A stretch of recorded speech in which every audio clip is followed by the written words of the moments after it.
Hey everyone, this is Blackhawk SC and welcome back to my channel. Earlier this month, I reviewed the new Night Gyr Loyalty variant and demoed a build that I thought used the new features of the H variant as well as possible. In that video, I said that this was a build for players who already had other Night Gyrs and wanted something different. There are stronger Night Gyr builds out there, but I didn't demo them because they were already possible with existing Omnipods.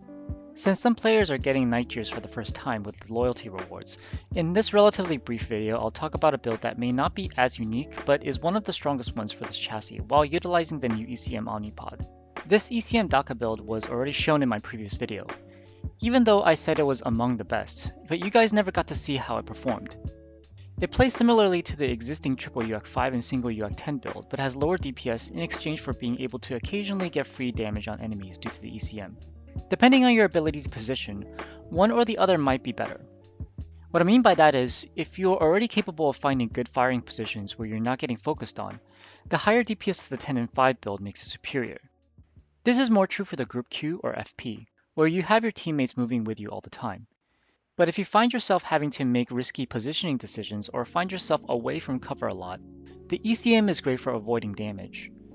This scenario is more common in the solo queue.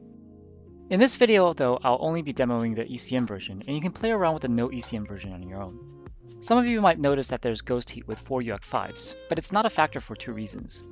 First, the ghost heat is very minimal, at only 0.4 points of additional heat for the 4th UAC5 being fired. The fact that usually at least one of your UAC5 is jammed also means that you're not hitting ghost heat that often. So in most cases, I'm just spamming all my weapons non-stop. But when I do get near my heat limit, I have a weapon group of just 3 ARM UAC5s that I'll use. The ARM UACs also help with shooting down elites who attempt to leg you by hugging you up close. For all ECM mechs, your first priority is to unlock the 2 ECM nodes. For the Night Gyr in particular, we do need to unlock some mobility nodes to get it to be more responsive. It's not a hot build, so we don't need to get that many heat management nodes, and we can spend the rest on durability and firepower. In the firepower tree, we need to make sure to get the 2 UAC jam time nodes and magazine capacity nodes. Alright, let's get into a match. In this match, we're on Tourmaline Desert. Tourmaline Desert and other hot maps in this game favors the Night Gyr relative to other mechs because it has the Night Gyrs have the external heat transfer quirk, which negates the ambient temperature's effect on the heat dissipation of the mech. So while everybody else is overheating, you're running a little bit cooler than they are. So for this Hunchback over here, we're taking shots at 1200 meters away, not to really damage him, but to really try to get him off of that spire so he's not harassing us all the time. It looks like a strike is forced him to come off of there.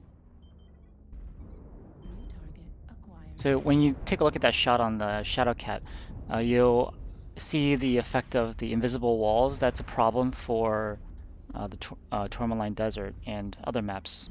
So even though you look like you're hitting him, you're not you're actually hitting a wall.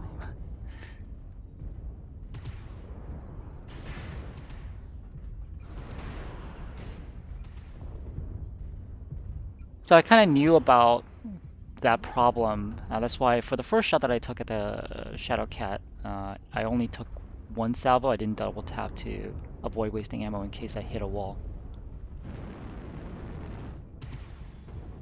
So pop-tarting with UACs is also kind of possible because of the sort of short duration of the UAC5s, and you can do a bit of pop-tarting there.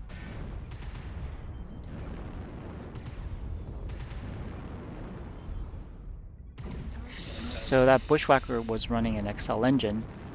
XL engines can be okay on Bushwhackers if you know how to position correctly, but I don't recommend it to a lot of people unless they really know what they're doing. It's very easy to get side torsoed on Bushwhackers.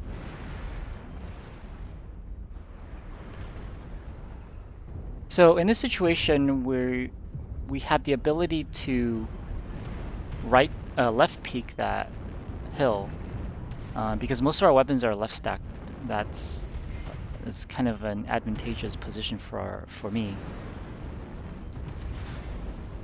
And I can also pop tart from here as well.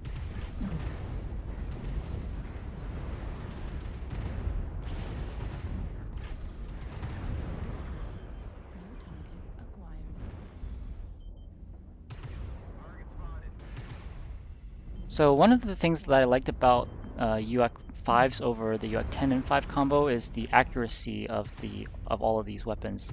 You can see the bullets move relatively quickly, and so you can get fairly good accuracy at like 500 meters.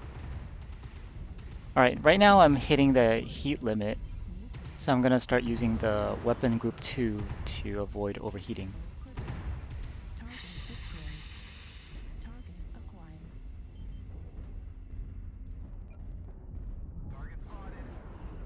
Alright, all we have to do right now is to just clean up.